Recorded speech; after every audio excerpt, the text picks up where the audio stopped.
జనగాం జిల్లా దేహురప్పల మండలంలో ఇందిరమ్మ ఇండ్ల లబ్ధిదారులకు మంజూరు పత్రాలను ఎమ్మెల్యే యశస్విని రెడ్డి పంపిణీ చేశారు. ఇందిరమ్మ పథకం ద్వారా పేదల ఇంటి కల నెరవేరుతుందని ఎమ్మెల్యే తెలిపారు. ఇందిరమ్మ ఇండ్ల ఎంపికలో ఎవరు ఏ పార్టీ అనేది చూడకుండా అర్హులైన ప్రతి లబ్ధిదారులకు ఇందిరమ్మ ఇండ్లు ఇస్తామని ఆమె స్పష్టం చేశారు. మండలంలో 279 మందికి ఇందిరమ్మ ఇండ్ల మంజూరు పత్రాలను అందజేశారు. ఈ కార్యక్రమంలో స్పెషల్ ఆఫీసర్ శ్రీధర్ రావు, మండల తహసీల్దార్ ఆండాలు, ఎంపీడీఓ లక్ష్మీ నారాయణ, మండల కాంగ్రెస్ పార్టీ అధ్యక్షుడు నల్ల శ్రీరామ్, జిల్లా నాయకుడు కాసారపు ధర్మారెడ్డి పాల్గొన్నారు.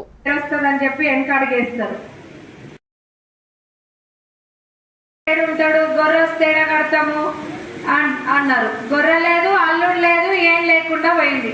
చివరికి చెప్పేదేమో వాళ్ళు అంటే మాటల మూటలు కట్టి గడిపించిండ్రు. 10 సంవత్సరాలు మాటల మూటలతోటే సాగదీసిండ్రు. కానీ చెప్పే చరిత్ర వాళ్ళదైతే చేసే చరిత్ర కాంగ్రెస్ ప్రభుత్వాన్ని. ఇప్పుడు ఎదురుగున్న అక్కలు పెద్దమ్మలు కాకుండా ఇంకా చాలా మందికి ఇల్లు వచ్చేది ఉంది. అందరికి కూడా వస్తుంది. ఇప్పుడే చెప్పినారు, ఇప్పుడు వచ్చిన కొన్ని ప్రొసీడింగ్స్ మళ్ళా ఒక 10-15 రోజులలో ఇంకా కొంతమందికి వస్తాయి ఇల్లు. దాని తర్వాత ఇంకా 7,000 ఇల్లు వచ్చేది ఉంది మన నియోజకవర్గానికి. ఇప్పుడు వచ్చింది 3,500 ఇల్లు మాత్రమే. ఈ ఇళ్ళది అనేది ఇక్కడితో ఆగిపోయేది కాదు, ఒక నిరంతర ప్రక్రియ ఇది. ఇప్పుడు వచ్చిన వాళ్ళు చూసి రానోళ్ళు వీళ్ళకి వచ్చిందంటే వీళ్ళకే ముందు రావాలా, మాకు ముందు రావద్దా? అవి వెనక సిరి వాళ్ళే కట్టుకుంటూ అవుతుంది కదా, మేమెందుకు కట్టుకోవద్దు ముందు అన్న ఆలోచనతోటి ఉంటారు. మీతోటి కూడా చాలా మందితో అని ఉంటారు.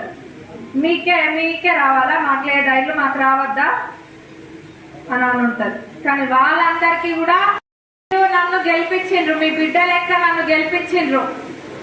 మీరు గెలిపించినందుకు మీ రుణం ఖచ్చితంగా తీర్చుకుంటా. ఇప్పుడు మీకు ఇల్లు పెట్టిస్తున్నాం. మళ్ళా కూడా మిగతా 7,000 ఇల్లు వస్తాయి.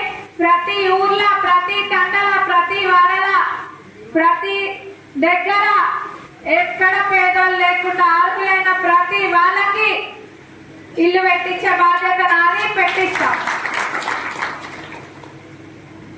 రేపు జరగబోయే లోకల్ బాడీ ఎలక్షన్స్ లో సర్పంచ్లని, జెడ్పీటీసీలని, ఎంపీటీసీలని అందరినీ మనోళ్ళని గెలిపించుకోండి. రేపు మీకు ఏమి పెట్టియాలన్నా కానీ మీకు అనుకూలంగా చేస్తారు. మన ఊర్లల్లో రోడ్లైనా, సైడ్ కాలువలైనా, లేకపోతే